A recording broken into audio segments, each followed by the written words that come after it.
Hebrews chapter 11 verses 24 through 25. By faith, Moses, we had come to years, refused to be called the son of Pharaoh's daughter, choosing rather to suffer affliction with the people of God than to enjoy the pleasures of sin for a season.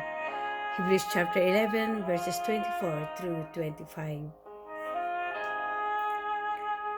Egypt, in that age the greatest kingdom of the world, offered its highest position of honor to Moses, but he did not accept the alluring temptation, for he endured as seeing him who is invisible. The strength of Moses was his connection with the source of all power, the Lord God of hosts. He rises grandly above every earthly inducement and trusts himself wholly to God. He considered that he was the Lord's. While he was connected with the official interests of the king of Egypt, he was constantly studying the law of God's government, and thus his faith grew.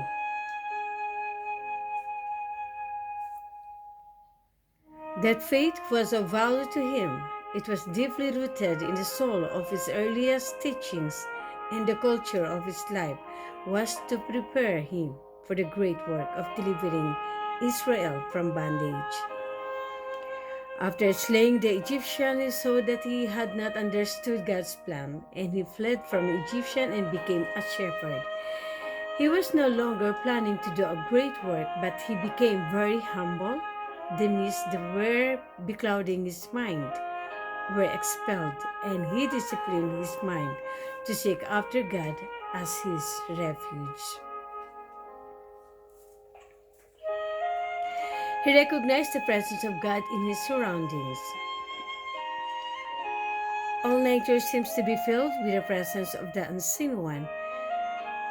He knew God as a personal God, and as he meditated upon his character, he grasped more and more the sense of his presence. He found refuge in the everlasting arms. God talked with Moses face to face as a man speaketh with his friend. The bright beams of the sun of righteousness shone into his heart and into the chambers of his mind. God was his refuge. God was his dwelling place, his home. By faith you, like Moses, may endure as seeing him who is invisible. The Lord desires to give you a precious experience. God has a work for you to do. You may seek after a higher sense of eternal things. God is nigh unto all them that call upon him with a whole heart. What are the advantages and honor that the world profess you when compared with the privilege of the Son of God? The shades of darkness will soon pass away. The morning cometh. The conflict is well nigh ended.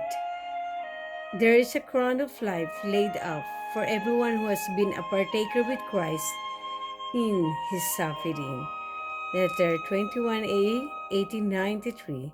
Manuscript releases 14 to 16. We can grow in faith as did Moses.